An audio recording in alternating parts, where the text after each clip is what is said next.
What is truth? What is untruth? It is not in the words that you speak. It is in the way you hold the life within you. It is in the way you are.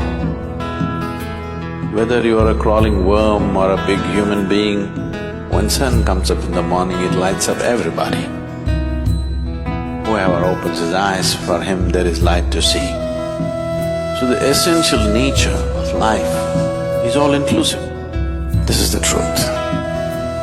If you sit here like that, absolutely all-inclusive, you are in touch with truth. If you are in touch with truth, there can be no suffering in you. It's as simple as that.